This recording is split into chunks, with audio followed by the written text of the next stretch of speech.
Language is power. But what is the power of language? Language allows us to communicate, recount our experiences, and describe those experiences to others. Like movies, for example. Movies were meant to be seen. But what if you're blind? Well then, you can't see them. So, here's what it's like to go to the movies without someone to describe what's happening. The following is a scene from XMen Apocalypse.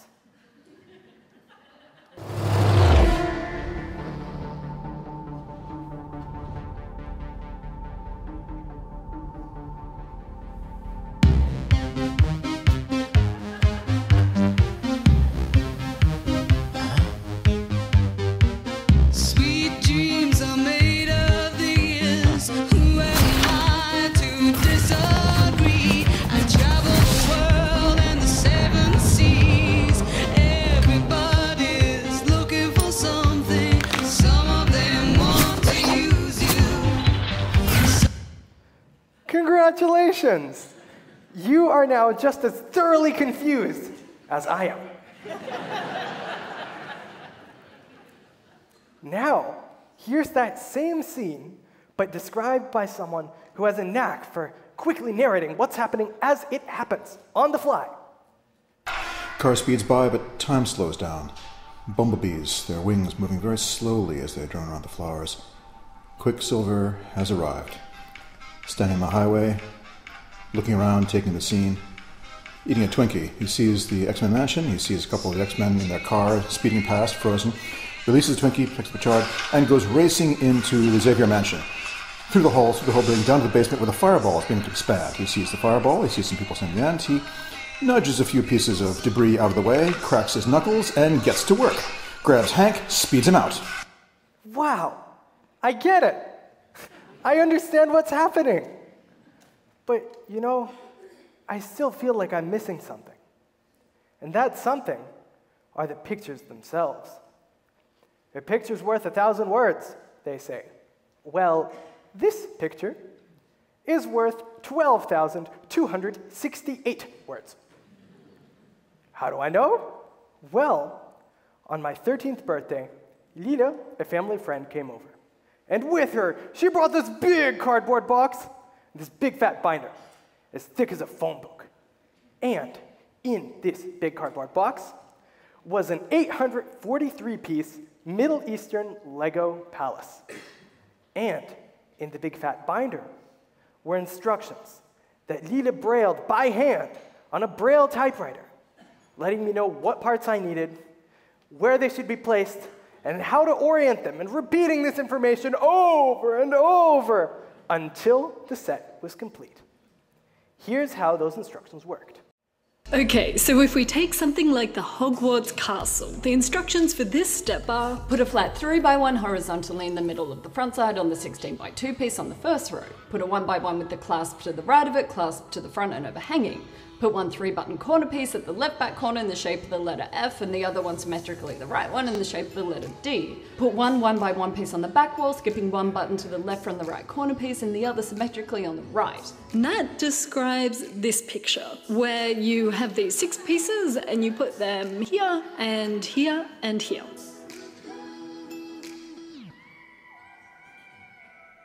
Ah, what a wonderful way to spend an evening, don't you think?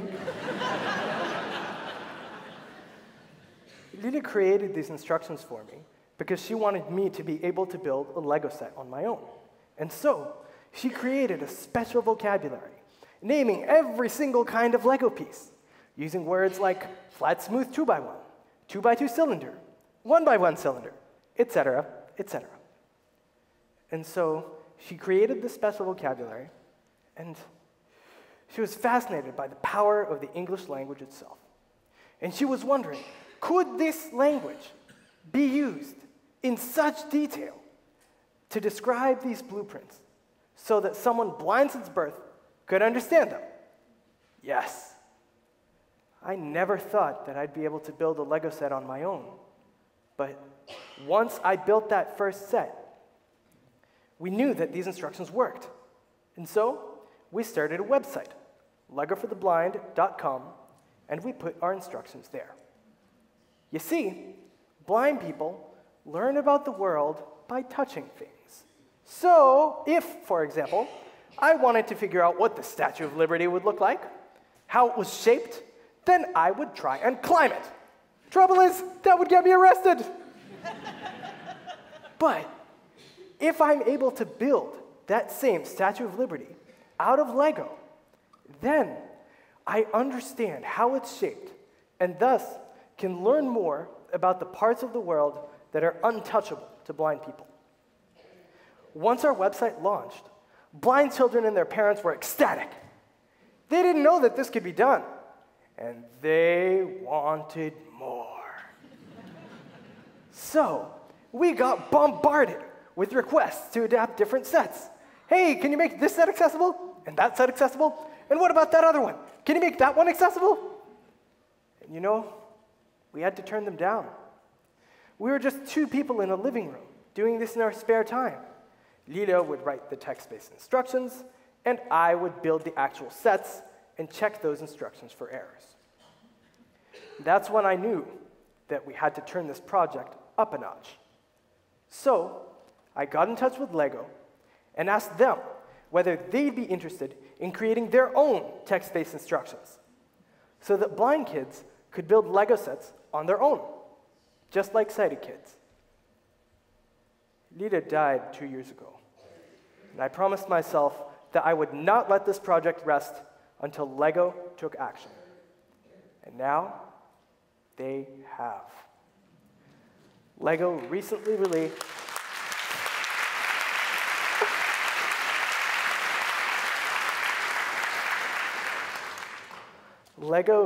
released instructions, accessible instructions, for 4 of their new building sets, and will increase the number of accessible instructions to 50 in the spring. So, this project made me wonder, in what other ways can language be used to augment someone's experiences? How else can it be used to make you really feel a picture and engage with it? So, if you've traveled somewhere and you want to tell your friends, writing about it is probably not the first thing you do. You'd probably snap a picture of whatever exotic locale and put it online.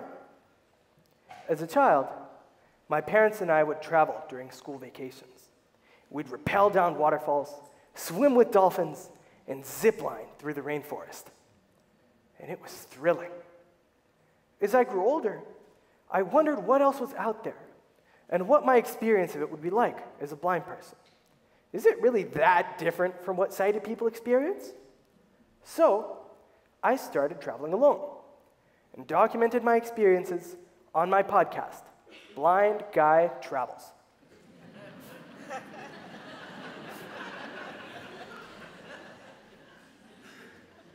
Traveling alone as a blind person is really, really stressful.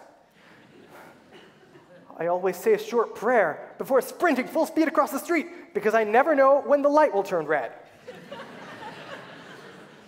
Now that's a fun time, guaranteed. Airports are even worse. Getting to the gate, now that's not the hard part. Airport assistants can easily get you there. It's when you're at the gate, that's when the trouble starts. You see, sighted people, they can look at their phones or overhead screens to see whether their flight's on time and if their gate has changed. Blind people can't. So, you have to listen to every single conversation and announcement. Let's see. To my left, there's a couple, and it turns out that Puddles, their beloved cat, has been locked out of the apartment. They're calling their daughter, and they're screaming, "Get Puddles in here! He needs to be fed! This isn't cat sitting!" That's not going to help me. Now, let's see. To the right, they're speaking Mandarin Chinese. That's definitely not going to help me. And so on, and so on. Because of this stress, a lot of blind people, they just stay home. It's easy. Nothing's going to happen to you if you stay home. And these experiences, they ended up on Blind Guide Travels. So I wondered, how could I make my travels more immersive? Is that even possible? Turns out, it is, using 3D sound and original music. I study composition at the New England Conservatory, so writing music is kind of my job. And this 3D sound thing, it's sound that's all around your head, behind you, above you, below you. From crawling through narrow utility tunnels in the depths of MIT, to visiting art museums, to exploring the accordion capital of the world, a small Italian town, Blind Guide Travels aims to really engage the listener in the experience, to make you feel like you're there, like you're with me. The first episode of the Blind Guide Travels podcast will be available soon online. So, Braille helps with Lego sets. 3D sound helps with audio. But let's think deeper. What do you do with a medium that has text in it, but only relies on it a little bit for storytelling? Like comic books. When I was a kid, my dad used to read me Daredevil comics. And just the level of detail in these comics was amazing. And I found it pretty ironic that the only blind superhero is in a comic book that's completely inaccessible to blind people. When Dad would read me these comics, I was always fascinated by the level of detail in it. So much action crammed into a panel that was the size of a matchbox. As I grew older, I wondered how blind people could read comics on their own. The audiobook versions of comics that exist are intended for sighted people and lack the level of detail needed to keep blind people engaged. And that's when I found the Comic Book Script Archive, a website where authors post samples of their comic book scripts. Extremely detailed documents that outline every single aspect of a comic book. And this was it. Finally, I could read comics on my own. And I wanted to give that experience to other blind people. But I wanted it to make it so that blind people wouldn't just be passive observers, but active participants in the story. An audiobook reading wouldn't be enough. So I wondered, what does it feel like to be a superhero? What if you could feel like you were Spider-Man swinging from a skyscraper? Or the Incredible Hulk, immovable force? To answer that question, I teamed up with engineers from the MIT Media Lab and started Project Daredevil, a company that makes virtual reality experiences for the blind, using a 3D sound radio drama and a motion simulating helmet. This helmet uses spinning gyroscopes to affect your vestibular system, which controls your balance. And it makes you feel like a superhero by simulating motions like flying or falling. It's like when you're using this helmet, not only are you hearing Daredevil's story using the 3D sound, because the comic book is synced up with the helmet, you feel it as it happens. You feel like you're Daredevil jumping from rooftop to rooftop. It's like being on a ride at Disney World, but on your couch and with a better story. A prototype of this helmet will be ready in the next couple of months.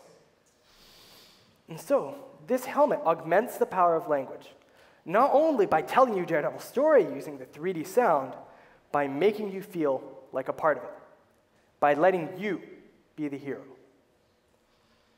Language is a powerful thing that can be shaped and molded to solve almost any problem you come across, be it through describing movies, blueprints, journeys, or comics. Language can be used to embody experiences that would otherwise be inaccessible to disabled people. Ever since Lita gave me my first set of Braille Instructions on my 13th birthday, I've strived to go beyond the constraints that language has put on us. we must always be pushing the envelope. And the more we push, and the more we ask ourselves, what if, the easier it will be for us to take our favorite experiences and make them engaging and immersive for everyone. Thank you.